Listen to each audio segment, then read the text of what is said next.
Hello everyone. देखो, अब जो क्वेश्चन हम डिस्कस करेंगे वो जून 2012 का है। पार्ट सी में पूछा हुआ है। क्वेश्चन दिया गया the decreasing order of dipole moment of molecules is. देखो, हमारे पास तीन तरह के मॉलिक्यूल दिया गया है। एक NF3 है, दूसरा NH3 और तीसरा H2O दिया हुआ है। अगर H2O का हम देखेंगे तो एक ऑक्सीजन एटम है और दो हाइड्रोजन है इसके पास। डायपोल मोमेंट जो बताते हैं ना, वो इलेक्ट्रोनेगेटिविटी के डिफरेंस के बेस पर बताया जाता है। ऑक्सीजन इस अगर H2O में देखा जाए ऑक्सीजन, तो वो मोर इलेक्ट्रोनेगेटिव है और हाइड्रोजन उससे लेस है। इनके बीच में जो इलेक्ट्रोनेगेटिविटी का डिफरेंस है वो काफ़ी ज़्यादा है, तो H2O का जो डायपोल मोमेंट आएगा वो ज़्यादा हो जाएगा। और NH3 में देखें तो नाइट्रोजन इलेक्ट्रोनेगेटिव एटम है और हाइड्रोजन उससे बहुत ज़्यादा कम है। इन दोनों के बीच में भी डिफरेंस आएगा, बट H2O से कम आएगा। तो सबसे ज़्यादा आ जाएगा H2O का। और फिर यहाँ पर देखेंगे NF3 में तो फ्लोरीन एटम जो है वो मोर इलेक्ट्रोनेगेटिव है। ये तो पूरे पीरियोडिक टेबल में ही मोर इलेक्ट्रोनेगेटिव है। और नाइट्रोजन तो इन ये कंपैरेबल होते हैं, लेकिन इनके बीच में डिफरेंस आता है और इनसे भी कम आता है। तो इसका जो ऑर्डर लगेगा ना, H2O पहले आएगा, फिर NH3, फिर NF3। तो ऑप्शन सी देखो, इसमें दिया हुआ है H2O पहले, फिर NH3, फिर NF3। तो ऑप्शन सी हमारा सही हो गया। देखो, नेक्स्ट जो क्वेश्चन है वो दिसंबर 2017 में दिया हुआ है। Geometries of SnF3 and AgF2O2 respectively are. अगर देखें हम तो नाइट्रोजन और सल्फर के बीच जो है ना वो ट्रिपल बॉन्ड बना हुआ है। और फ्लोरीन तीन फ्लोरीन दिया हुआ है, तीनों सिंगल बॉन्ड से सल्फर के साथ जुड़े हुए हैं। तो देखो, एक तरह से ये टेट्राहेड्रल का शेप बना दिया ना। अगर इसकी हाइब्रिडाइजेशन की बात करें तो sp3 आएगा। सल्फर का हाइब्रिडाइजेशन देखे sp3 आएगा, और इसका जो स्ट्रक्चर ज्योमेट्री कह लो या फिर शेप भी इसका टेट्राहेड्रल ही आएगा। और क्या बोलते हैं, ज्योमेट्री भी इसका टेट्राहेड्रल ही आएगा। अब नेक्स्ट जो कंपाउंड दिया हुआ है वो है AgF2O2। अब जेनॉन देखो, जेनॉन के का वैलेंस इलेक्ट्रॉन देखे तो 8 होता है ना। और O2 दिया हुआ है, ऑक्सीजन डबल बॉन्ड ऑक्सीजन, फिर फ्लोरीन है, दो फ्लोरीन दो ऑक्सीजन हो गया। एक इसके पास लॉन पेयर रह जाएगा, 8 इलेक्ट्रॉन होते हैं इसके। तो अगर इसको आप देखोगे तो ज्योमेट्री पूछ रहा है हमसे ना, तो ज्योमेट्री तो हो जाएगा TPB, ट्राइगोनल बाई पिरामिडल। और वही अगर इसके शेप की बात करता तो शेप क्या आ जाता हमारा, टी शेप नहीं, सीसॉ। ठीक है, टी शेप ये नहीं होता, ये है सीसॉ हमारा। हमें ज्योमेट्री पूछा होगा तो देखो, एक का टेट्राहेड्रल आया और दूसरे का हमारे पास ट्राइगोनल बाई पिरामिडल आया। तो ऑप्शन डी हमारा करेक्ट हो गया इस बार। देखो, अब जो क्वेश्चन वो दिसंबर 2017 में दिया हुआ है। According to Bent's rule for p block elements the correct combination of geometry around the central atom and position of more electronegative substituent is. देखो, एक तो बेंट रूल कौन सा होता है, एक तो वो एक्सियल और इक्वेटोरियल में डिफ्रेंशिएट कर देता है। बॉन्ड जो होते हैं वो दो तरह के बता देता है। टीबीपी ज्योमेट्री होगा ना, अगर टीबीपी ज्योमेट्री की बात करें तो उसमें दो तरह के बॉन्ड बता देता है, एक एक्सियल और एक इक्वेटोरियल। इसमें क्या कहता है कि एक्सियल बॉन्ड पर वो वाले एटम प्रेफरेंस वो एटम होंगे जो मोर इलेक्ट्रोनेगेटिव होगा, या कह लो उसको नॉन एस फाइल्स होंगे, मतलब उनमें %s कैरेक्टर एस फाइल्स लिख सकते हैं इसको। नॉन एस फाइल जो होंगे वो हो जाएंगे एक्सियल की पोजीशन पर वो प्रेफरेंस करेंगे, और जो एस फाइल वाले होंगे वो इक्वेटोरियल पोजीशन को प्रेफरेंस देंगे। तो देखो, एक तो टीबीपी हो गया, दूसरा और पूछा क्या हमें, टीबीपी ज्योमेट्री तो हमें दिख गया। ठीक है, टीबीपी होगा। स्क्वायर पिरामिडल दो जगह दिया हुआ है, C और D में, इन दोनों को तो हटा देंगे। अच्छा देखो, जो बेसल लिखा हुआ है ना, बेसल का मतलब इन द प्लेन, बेसल का मतलब प्लेन में ही कह रहा है। तो प्लेन वाला जनरली इक्वेटोरियल वाला बॉन्ड ही होता है। और इसमें कह रहा है position of more electronegative atom, तो एक्सियल पोजीशन होगा इसका, या तो मोर इलेक्ट्रोनेगेटिव एटम। जैसे फ्लोरीन अगर आएगा ना, तो फ्लोरीन हमेशा चाहता है इसका टीबीपी ज्योमेट्री हम कैसे बनाते हैं, मान लो कोई सेंट्रल एटम होगा, पहले ये ट्राइगोनल प्लानर वाला बन जाएगा जो कि इक्वेटोरियल बॉन्ड होता है, फिर उसके बाद एक एबव और एक बिलो द बॉन्ड होता है। ठीक है, ये दोनों होते हैं हमारे एक्सियल वाले बॉन्ड, मतलब ये बॉन्ड और ये वाला बॉन्ड, ये होता है हमारा एक्सियल बॉन्ड, और ये तीन जो बॉन्ड है ये होता है हमारा इक्वेटोरियल बॉन्ड। तो एक्सियल पे हमेशा ना फ्लोरीन जैसा एलिमेंट आने की मतलब प्रेफरेंस करता है। फ्लोरीन जनरली यदि देगा तो वो फ्लोरीन यहीं पे आना चाहता है। और लेकिन डबल बॉन्ड आ गया या फिर लॉन पेयर हो गया, ये एस फाइल्स होते हैं, तो ये इक्वेटोरियल वाले पोजीशन पे आना चाहता है। देखो जैसे इसके जस्ट पहले ये एक्जी F2O2 है ना, यहाँ पर देखो लॉन पेयर इक्वेटोरियल पोजीशन पर है, डबल बॉन्ड इक्वेटोरियल पोजीशन पर है। लेकिन वही देखो फ्लोरीन मोर इलेक्ट्रोनेगेटिव एटम है और ऊपर से ये नॉन एस फाइल्स होते हैं, मतलब इस कैरेक्टर इसमें कम होता है। तो ये एक्सियल वाला पोजीशन है। सेम वही चीज इसी ऐसे, या तो ये एग्जांपल लेके समझ लो, हो गया। तो कौन सा आ जाएगा हमारा, ऑप्शन ए सही हो जाएगा, ट्राइगोनल बाइपिरामिडल हमारा ज्योमेट्री हो जाएगा। और नेगेटिव मोर इलेक्ट्रोनेगेटिव का जो पोजीशन होगा वो एक्सियल होगा। तो ऑप्शन ए करेक्ट है।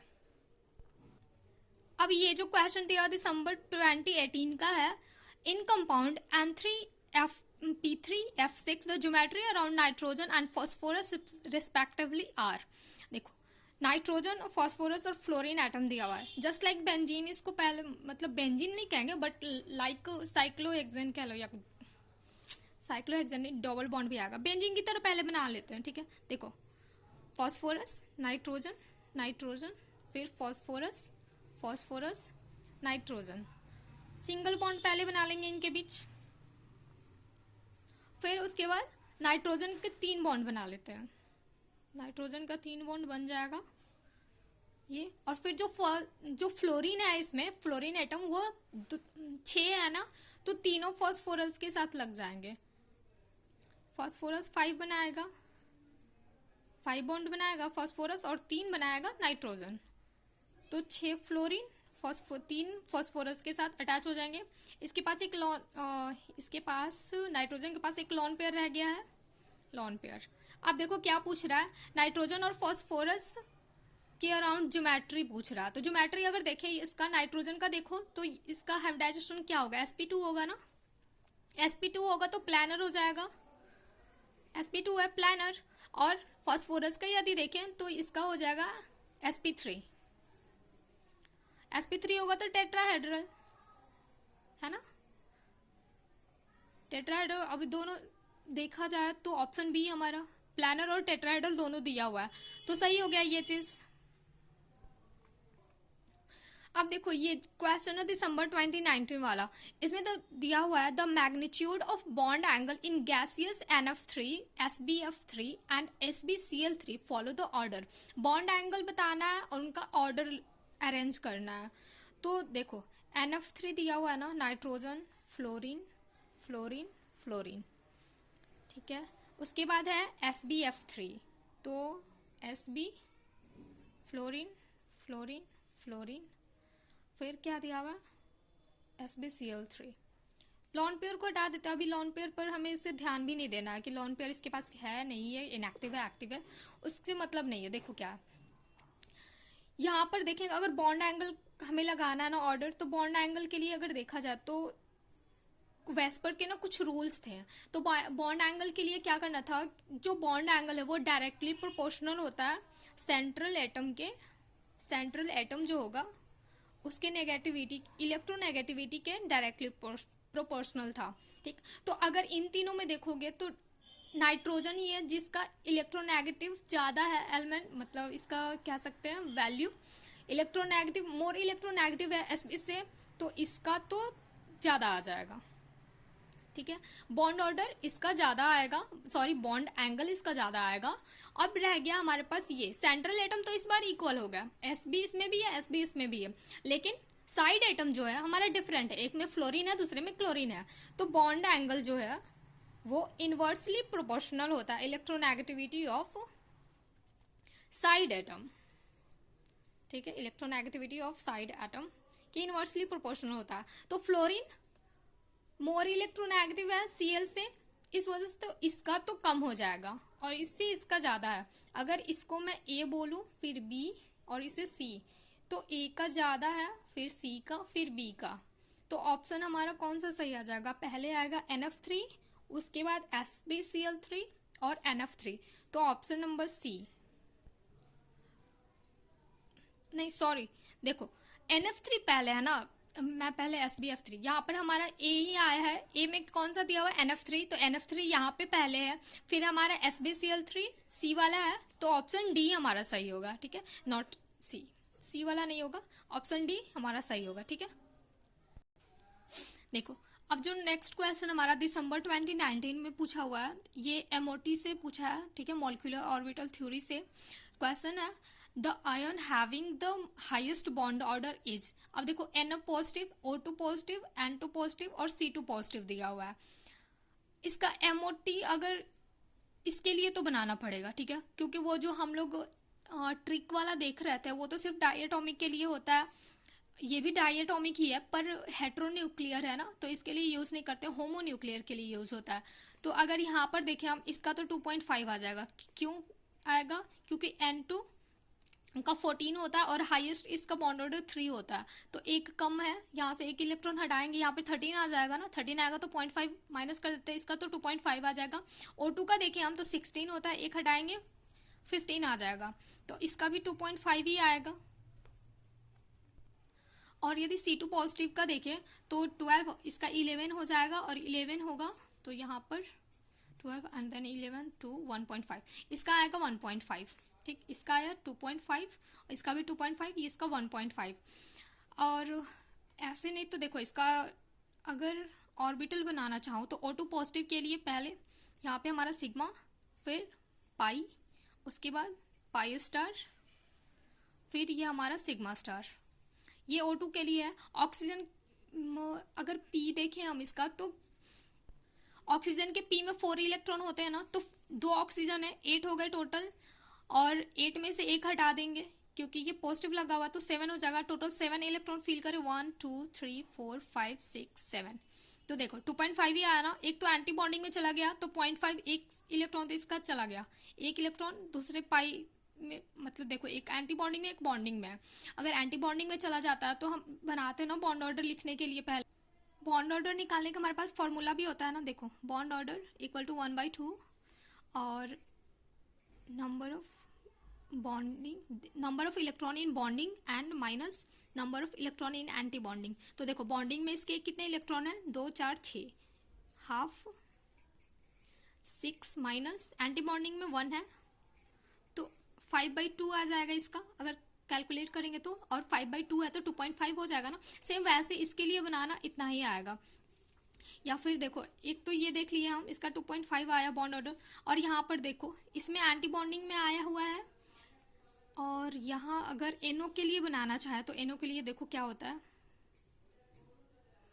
पाई सिग्मा, उसके बाद ये नॉन बॉन्डिंग आता है इसका, फिर पाई स्टार, उसके बाद सिग्मा स्टार आता है। ठीक है, नाइट्रोजन के पास देखेंगे हम तो देखो नाइट्रोजन वाले में ना sp मिक्सिंग हो जाती है, sp मिक्सिंग होता है तो इलेक्ट्रॉन इसमें कितने आ जाते हैं, तो नाइट्रोजन के लिए तो टोटल इलेक्ट्रॉन यहाँ पर क्योंकि S वाला भी लेंगे और P वाला तो 5 हो जाएगा, और ऑक्सीजन के लिए यदि देखें हम तो ऑक्सीजन के लिए सिर्फ P वाला लेंगे, तो P में कितने इलेक्ट्रॉन होते हैं इसके 4, देखो 5 4 9 हो जाएगा, लेकिन एक पॉजिटिव लगा हुआ है तो टोटल 8 इलेक्ट्रॉन, एक हटा देंगे तो एक 8 इलेक्ट्रॉन हो गए हमारे पास। अब 8 इलेक्ट्रॉन की फिलिंग करो, 1 2 3 4 5 6 7 8। ठीक, एंटी बॉन्डिंग में कोई इलेक्ट्रॉन नहीं गया, ऊपर देखो ये तो यहाँ तक ही 3 हो गया। ठीक है, हाईएस्ट बॉन्ड ऑर्डर आ गया इसका। ये तो नॉन बॉन्डिंग है, नॉन बॉन्डिंग को तो हम इसमें ऑर्डर के लिए यूज ही नहीं करते, तो 3 आ रहा ना। यहाँ पर क्या आ रहा था, 1.5 आ रहा था एक का C2 पॉजिटिव का, यहाँ पे 2.5, और O2 पॉजिटिव का भी हमारा 2.5 आ रहा था। लेकिन वही NO पॉजिटिव में देखेंगे तो इसका बॉन्ड ऑर्डर 3 आ रहा है, तो हाईएस्ट बॉन्ड ऑर्डर ही बताना है हमें, ऑप्शन ए हमारा सही हो गया।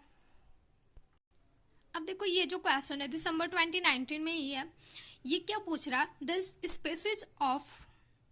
The species for which the shape's geometry can be predicted by Vesper theory is /r। देखो PTCl4 दिया, इसमें दिया हुआ ना 3 1 2 3, देखो 4 कंपाउंड दिया हुआ है, इसमें पूछ रहा है कि किसका हम शेप या फिर ज्योमेट्री बता सकते हैं, प्रेडिक्ट कर सकते हैं वेस्पर थ्योरी के अकॉर्डिंग। तो वेस्पर थ्योरी, अब ये ऑप्शन देखोगे PTCl4 two negative, VSEPR theory ने ट्रांजिशन मेटल के लिए नहीं बताता है। ट्रांजिशन मेटल हमारा कहाँ चला जाएगा, कोऑर्डिनेशन में। इसका ज्योमेट्री बताना होगा तो वो कोऑर्डिनेशन में हम देखते हैं, जहाँ पर हम लिगेंड को देखते हैं कि WFL है या फिर SFL है मतलब स्ट्रॉन्ग फील्ड लिगेंड है या फिर वीक फील्ड लिगेंड है, फिर जो मेटल है वो कौन से पीरियड से बिलोंग करता है, ऑक्सीडेशन स्टेट चेक करते हैं, तो ये सारी चीज़ें ना वहाँ पे निकलेंगी। ओके, अब देखो यहाँ पे आ गया, तो ए ऑप्शन तो होगा नहीं। अब ए देखो, एक तो ये वाला ऑप्शन कट हो गया जो कि ए में दिया हुआ है, और डी वाला ऑप्शन भी कट हो गया। अब बी दिया हुआ है, देखो TCl6 जो है ना, ये ना एक आयनिक कंपाउंड है, तो आयनिक कंपाउंड को भी ये नहीं बताता, क्योंकि वैसे पर तो प्योर इसको कोवेलेंट मान के चलता है ना, तो कोवेलेंट जो कंपाउंड होंगे उसी का तो हम ज्योमेट्री प्रेडिक्ट कर सकते हैं इस थ्योरी के अकॉर्डिंग। अब यहाँ पर जो है देखो PF3 और SF6 इसका ही बता सकते, ये कोवेलेंट कंपाउंड भी है, तो सिर्फ सी वाला जो होगा वो आंसर होगा, तो यहाँ पे लगाएंगे। ठीक है, ऑप्शन ये है, ये तो हमारा कंपाउंड दिया हुआ है ना, तो ऑप्शन सी हमारा सही है।